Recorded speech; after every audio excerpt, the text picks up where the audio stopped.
everybody else. He's really good. Oh, and Rick's gonna come listen. Good Yeah, I have job. a pretty good.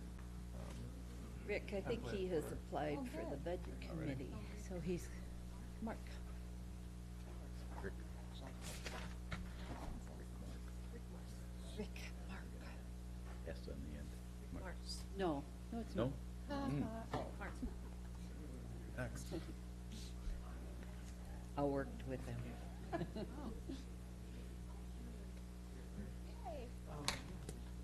Thank you. Oops. Oh. Did you get a new one? Yes, Kathy got me a new one. There it is, yay! Now it's official. Congratulations. Yes. I had no idea where all my name is. My gosh, it's gonna take me a whole year to get my name changed anywhere. Probably. Yes, I did. Thank you. Yes. Yeah, That's a nice name. I think we're filming. Yes. Okay.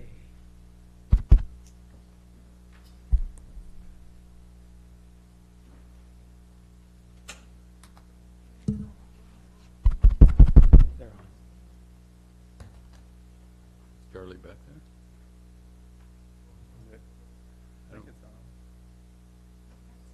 there? Okay.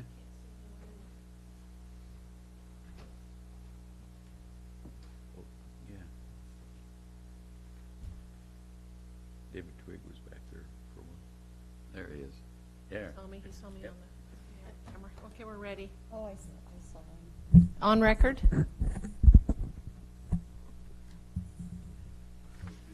No, I forgot. I'd like to call to order City of Lincoln City City Budget Committee training. Today is Monday, March 19th, and it's 6:04 p.m. Ron? Okay, thank you. Committee members, it's a pleasure to be with you. For, I think, everybody up here, this will be a repeat of much that you already know, but I do know we have a couple of people in the audience who are new to this process. So if this is familiar to you, I'm going to be going through most everything that I have, just so that everybody has the opportunity to hear, plus anybody who may be listening and watching this either tonight or at a future date. If I think I should do roll. I'm sorry. Okay. Roll call, please. Do we do that? We can just, Say who? yeah, just go around. And we'll start with D. Here. State your name, Dee. State your name. D. Ritchie is here. I have to press a button here. No, you're No, good. that's No, to I turn think it off. you're good. D. Ritchie here. Don Williams. Deanna Hinton. Riley Hoagland. Susan Waukee. Judy Casper. Dick Anderson. Chet Norikis. Kathy Steer, City Recorder. Okay, all right. So there are 4 groups that are involved in the budget process, and we'll just touch base on each of those. The first group, of course, is the budget officer, which in the city, in Lincoln City's case, would be me, the city manager, and then the staff that I supervise. It's the responsibility of the budget officer to prepare and or supervise the preparation of the budget document and then submit that to the budget committee for their review. A couple of things that are important to note about that: it is not permitted for the staff or the budget committee, I should say the budget committee, to discuss the budget until the first budget committee meeting. Not a training meeting, but the actual official discussion of that. So for tonight, we will not be discussing any numbers at all, any policies or anything pertaining to the upcoming budget.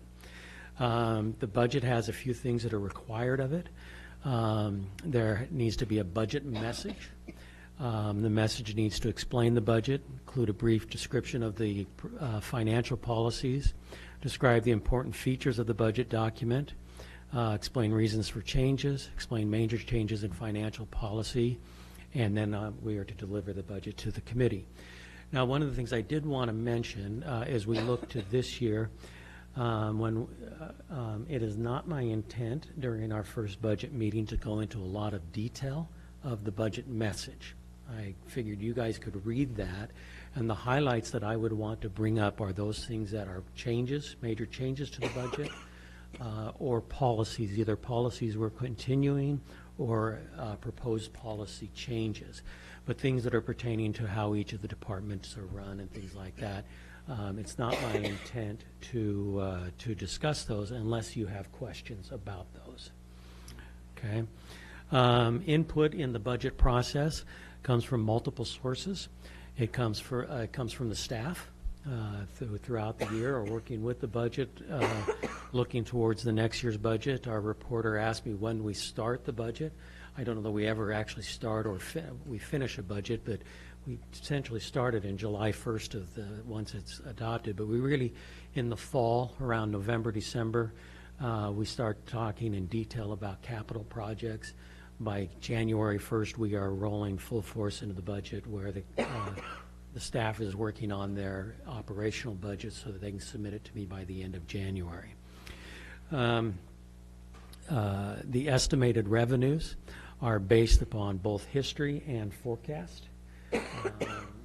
We look at what has happened, and then also, of course, we try to look ahead for those things where we may see some changes coming up. Great example of that would be things like interest rates and the effect that the economy may have on interest rates. Looking backwards and forwards, a great example of that is the transient room tax revenue, where we look at how we have been going, but also look at the future of our lodging industry as it goes forward. And so those are and that's the first group, the budget, the budget officer and those who I supervise. Do you have any questions about that before I go to the next group? Okay, the second group is the budget committee, or you. The budget committee consists of 14 members. 7 members are city council members, and 7 members are appointed by the city council. The appointment of the chair takes place at the first budget committee meeting. That will be the first action of business, and will be the selection of a chair, and that chair continues through the year. So for our training session, our chair, Councilor Hoagland, is presiding over at this meeting. A quorum is made up of 8 members. So you need 8 members to be able to meet. Let me jump back. The maximum amount is 14. You don't necessarily have to have 14. So, for example, we do know we have 1 vacancy in our city council that won't be filled at this time. And so by virtue of that fact, then the budget committee won't be more than 13 in this case. So a quorum is made up of 8 members, and of those, to be able to hold a meeting. When it comes time to approve the budget, then it is approved by the majority of the entire 14-member quorum. So in other words, you have to have 8 people vote yes to approve the budget. If there's only 8 people there, then you still need 8 people to approve the budget. Mr. Chair? Yes. So a question, just so I got this right. There's only going to be 13 of us because of the absence from Kip? That's correct. So then why do we need 8? Because that's the state law. You have to have 8. The majority council No, is you have to have a majority, and the majority would the be 7, entire group which is 13. Of the seats, not. of the seats, available seats. That doesn't make sense. That's The not seat, the first seat time is the law vacant, won't and make it's not sense. going to be filled, so I don't know how we could, That's what happened last year. Yeah, of available Yes, seats. budget. Yeah. Yeah, interesting, okay, Yeah. thank you. The real key in all of that, as we went through last year, is just to remember that it takes 8 people to approve the budget. So if you have 8, 8 have to approve it. If you have 9, 8 still have to approve it. If you have 14, 8 still have to approve it, and so forth. Okay, the budget committee must hold at least 1 meeting, and that meeting must include a public hearing. We have traditionally held the public hearing on that first meeting. But we may hold as many meetings as necessary. Now, if you recall from last year, although we had 1 official budget meeting or budget hearing, we did allow people to speak at the other meetings, and that will be up to the chair to make that determination. We may hold other meetings, such as the training session, throughout the year. We have scheduled 3 meetings for this year. 2 for sure we're confident we'll need, a third one if we need it, and if we need more than a third, we can do that as well. Okay. Now I want to get into a little bit of the process to make the meetings flow well, and some things that we have done in the past that have really worked quite well. The Budget Committee can ask any questions they'd like, request additional information that they would be interested in. If you know of some things that you are interested to have to receive at the same time you receive the budget, please let us know. The earlier we get that, the earlier we can give it to you. So, for example, we always know you want a vehicle list. So we will provide that. The vehicle list is not a part of the budget, but we will provide that information to you so that you have that. Debbie is going back through last year's notes to make sure we don't miss anything that we had provided last year. But if there is something that you can think of that you would like, just let us know. The earlier you can, the easier it will be for us to get that put together. When questions come up during the meeting, it's likely we cannot answer many of those questions, and that's why we're pretty certain there will be a second meeting. And so that if we don't know the answer off the top of our head, then we will take that information, get it, and send it back to you for the next meeting with the packet of materials so that you have those answers to those questions. And we'll try to get that information out as early as possible so it gives you the maximum amount of time to review it. Of course, you can recommend changes. The process that we used last year I really quite liked and would like to continue that, and that is that if somebody wants to recommend a change, they can do so. We provide the information, and then when we get to the approval of the budget, then each proposed change is voted individually, with then the final budget being approved either as is or as amended by the previous motions. Does that make sense? Mary, you look like you're No, okay. I'm good. Sorry. Okay, that has worked quite well, and it has put the discussions where it really should be, and that is in the context of when the motion is made. So it moves your first meeting along a little bit quicker because you have somebody who's coming up with an idea, I'd like to do this, or I'd like to cut this. We will provide that information, and then the deliberations and the discussion really happens as you're getting ready to prepare for that motion. Let's see. When you are making recommendations, please remember that the budget must always balance. That means if there is a plus, there's a minus, or if there's a minus, there is a plus. And so, for example, if you were to say we would like to increase this budget by $500, then you would be having a decrease somewhere else in the budget of $500. Or if you're going to decrease it by $500, you're going to have an increase somewhere else. And the two most common places we saw in that would have been in the fund balances, where you'd see those increases or decreases. For a motion, as we did last year, if any of you need any assistance on how to develop that motion or draft it, please see either me or Debbie, and we're happy to work with you and put it together. We found that last year one of the biggest parts was if there's a plus, where does the minus come from? If there's a minus, where does the plus go? And so we worked with committee members to say, well, here's some options where you can make sure the budget balances. Okay, again, and then as I mentioned, once each of the proposed changes has been voted on, then we would vote for approval of the budget as a whole, either as is or as amended based on the previous votes. So any question on that, on those procedural items? Okay. Tax approval. It's also the responsibility of the Budget Committee to specify the amount or the rate of each ad valorem tax levy. Oregon's tax laws are very fun and a bit complicated to work through, so I'm just going to hit a few highlights on them. If you have some big questions, I'm going to turn those over to Debbie because she's much more experienced at it. But first of all, property tax. The Oregon Constitution imposes a permanent rate limitation on the ad valorem property tax for each local government. In our case, it's 4.0996. The rate may be levied each year against the assessed value of the property taxes. The Budget Committee may impose less than the full limitation, but may not impose more than the full limitation. If you propose a rate less than the full limitation, that does not prevent you from the next year bringing it back up to the permanent limitation.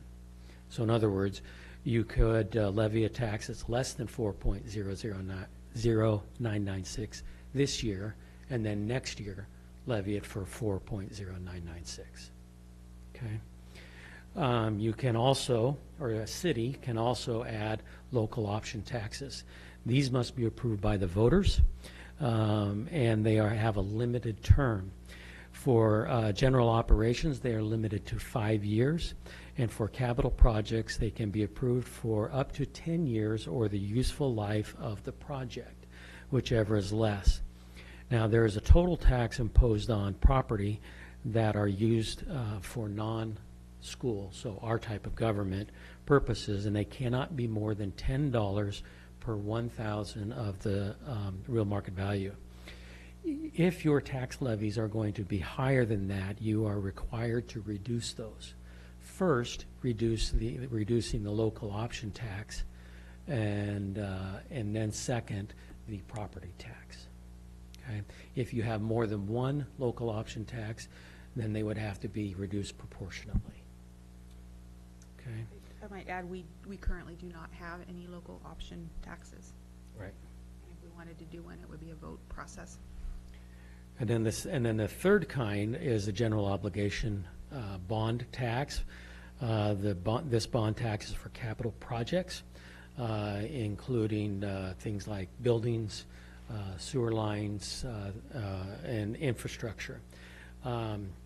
These taxes are excluded from the permanent tax limitation, and we do have property tax general obligations bonds supported by property tax for our sewer debt. Okay. Any questions on that? Okay, there are some limitations on what the Budget Committee can do. First of all, the Budget Committee establishes the budget amounts, but they do not set policy. That's the responsibility of the City Council. However, the Budget Committee can make recommendations to the City Council. So, for example, if you were to determine that a program that costs $10,000 is not needed, you could reduce that, but you could not say that program will not be delivered. Okay, it would then be up to the City Council to make that determination on what happens with the reduced amounts. Okay, does that make sense? Okay, the same thing holds true as it pertains to salaries and wages and benefits. You can establish the budget numbers in salaries, wages, and benefits, but you cannot set salaries, benefits for the personnel levels. In Oregon, and in our case, those are set through the negotiation with the union contracts. So again, for example, if our salaries are at $300,000 and you don't feel that that's too much, you can lower that, or if you feel it should be higher, you can raise that, but you cannot say this is what the salaries are. You can make recommendations to the City Council, but ultimately they are the ones that set the individual salaries for the employees. And then, as I mentioned, the final thing is the Budget Committee specifies the amount for the ad valorem property taxes. So any questions on your responsibilities and limitations? Yes. Regarding the tax levy, there was three of them, three options: property tax, local option tax, and a GO bond. Yes. Thank you. Okay. The third group is the City Council. Once the council is approved by the Budget Committee, it goes to the, I'm sorry, yes, by the Budget Committee, then it goes to the City Council to be adopted. The City Council may change the budget, but they do have some limitations on what they can do. First of all, they cannot increase the taxes over the amount approved by the Budget Committee. And second, if they increase the estimated expenditures in a fund over the amount of the approved budget by the Budget Committee by more than 5% or 10%, whichever is greater, so it's really 10% in our case, then in both cases they would have to hold another public hearing and publish a notice of budget hearing and financial summary.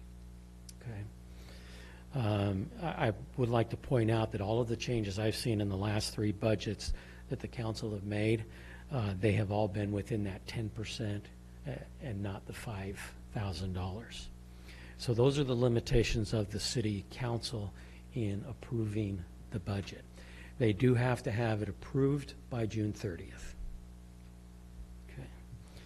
The public is the 4th group that's involved in it. There's both informal and formal ways in which the public can affect the budget.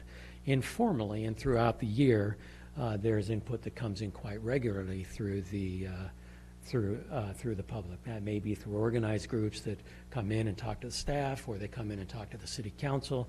That information comes, and you may see that reflected within the budget. And so that's an informal way in which the public participates.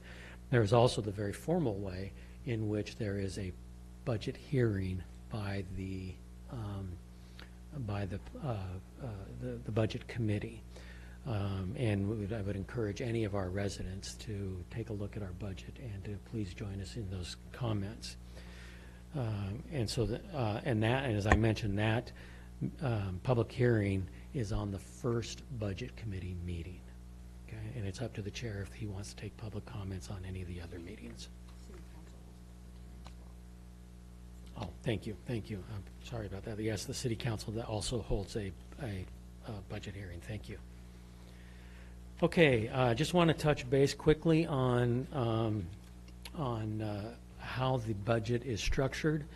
It's based upon governmental accounting and governmental budgeting, which means it's made up of a lot of funds. And those funds are basically in 5 categories. The first are governmental funds, which are usually tax-supported funds. The ones that most people are aware of is the general fund. But we actually have 7 governmental funds. Then there is the enterprise or utility funds, of which we have 2. Those are meant to act more like a business, wherein they are the fees that are associated with our water and sewer utility operations are meant to cover all costs. They also have within their financial statements depreciation, which is a bit different from the governmental funds. The third type of funding is a capital funding, and those are used to account for the assets that are acquired for acquiring of large assets and infrastructure for each of these funds. And we have multiple ones of those. Ones that most people are familiar with are the street capital fund, the utility funds, and the parks funds are the ones that most people are familiar with in those cases. The fourth is an internal service fund, of which we have one that has 3 components: vehicle maintenance, information technology, and geographical information services. Those customers are the city itself, where we are the customers of it, and each department is charged an amount based on the usage of those internal service fund. And then finally, of which we have 4 funds, is the debt service funds. Those are to account for the revenue and expenditures associated with paying off debt.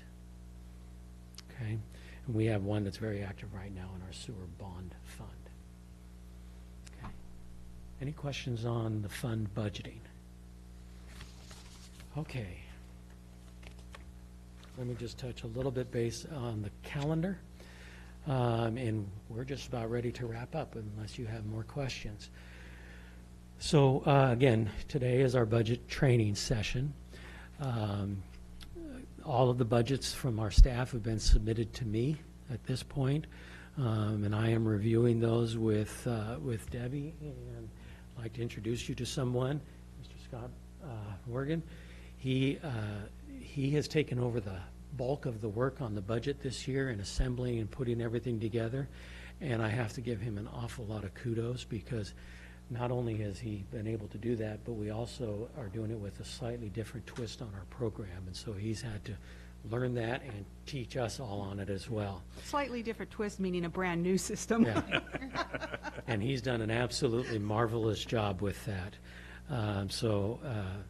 Anyways, these are the two, all of our departments help me, but these are the two that really are the ones that help me put the final thing together.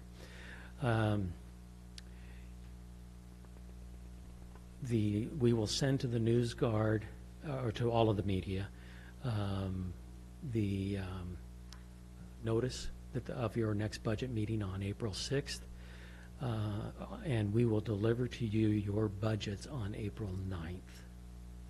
Your first budget committee meeting will be on April 16th.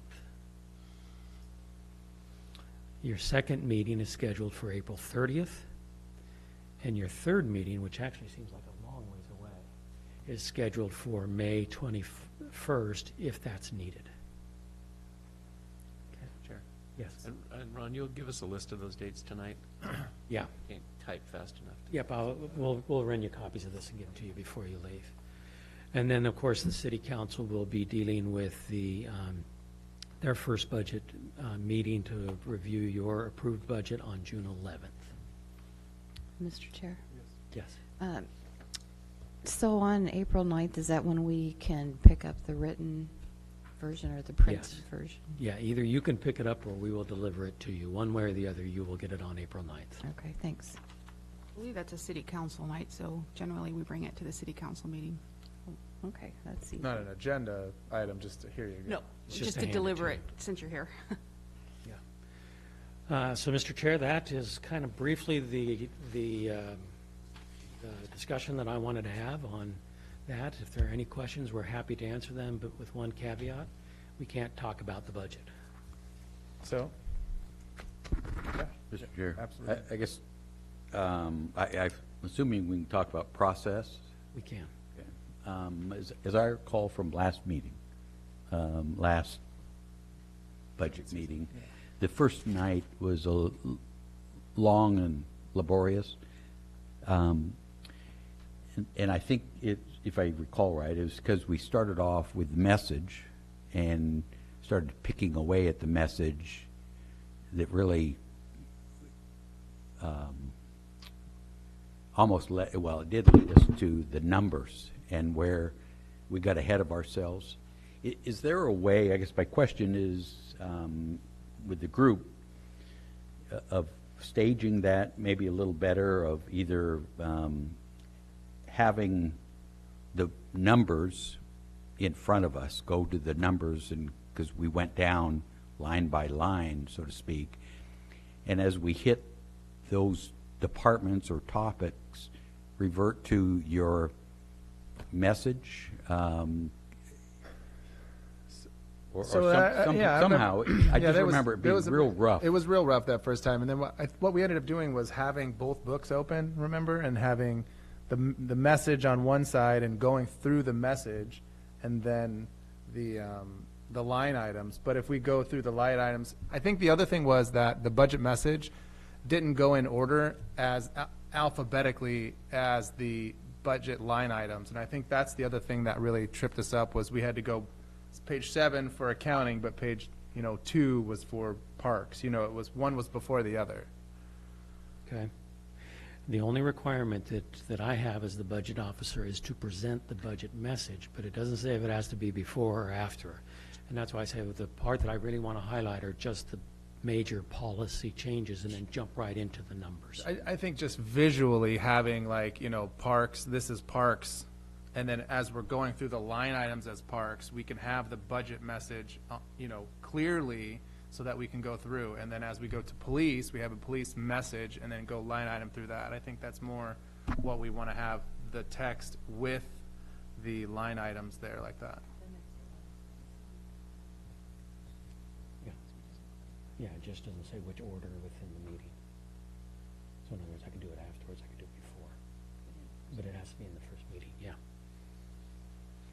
Is that what you had in mind, Counselor Anderson? Yeah, that, something, just so the order's matched.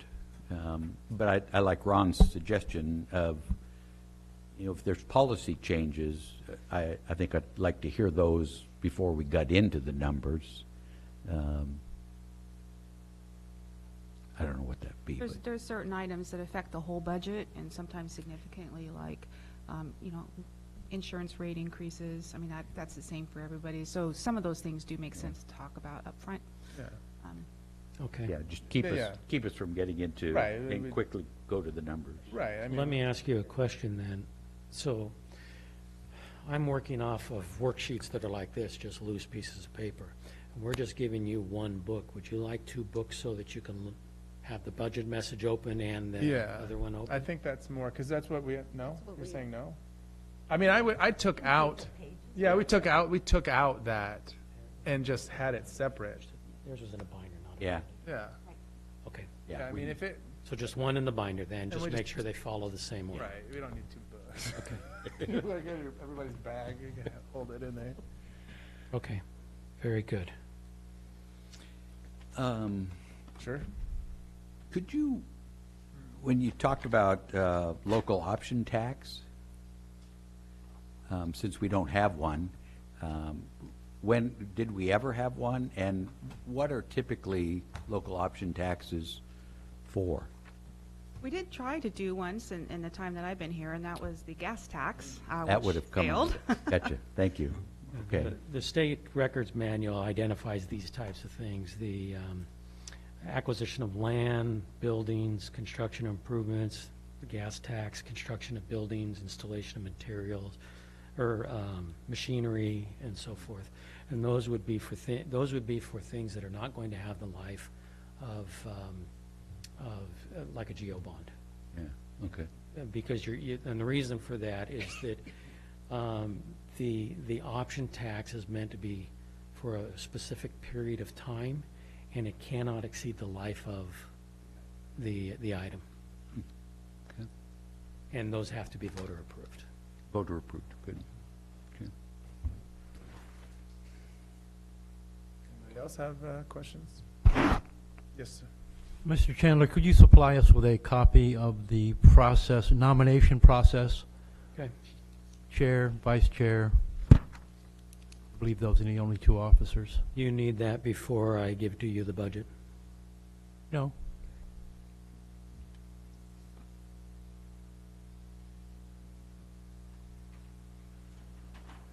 Mr. Chandler, Yes. I already have that prepared on a sheet. I can give it to you. Wonderful, thank you. Mr. Chairman? Yes, sir. Debbie or Ron, when we were talking about council, you said there's a limit on council to of increasing expenses by 10%. Is there a 10% of cutting budget or cutting expenses as well? I don't believe there's a No, limit on no, cutting. it only mentions an increase. I think that was one of the questions last year. Yeah, I looked through that. I looked at that, and the only thing that I found is a limit if you're going to increase the estimated Yeah. expenditures. Okay. And even in that case, you could, if you had held another notice of budget hearing and financial summary, Yeah. which means republishing the budget again. It's not that we can't do increase more than 10, we just have another process. Yes, sir.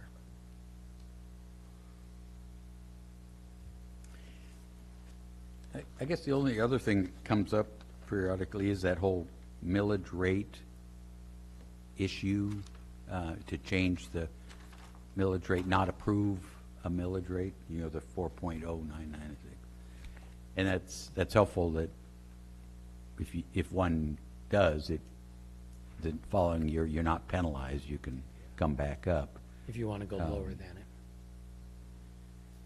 So I guess I'm trying to figure out the logic of cutting 1 year. Well, I can give you an example, actually from the first budget I was involved with.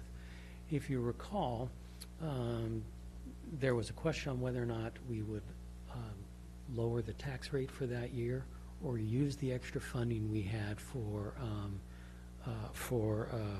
street improvements. And the committee and the council chose to use it for street improvements. If you had lowered the taxes, then for that year, they would have had a reduced amount of taxes. And we wouldn't have had the streets done. And we wouldn't have had the streets done. Yeah, there's always the Trade-off. balance, the plus and the minus, yep. Okay. Good. That fix you and me. You all right, Don? Good, thank you. All right. Ladies? All right. Well, thank you very much, and we are adjourned. Switch down.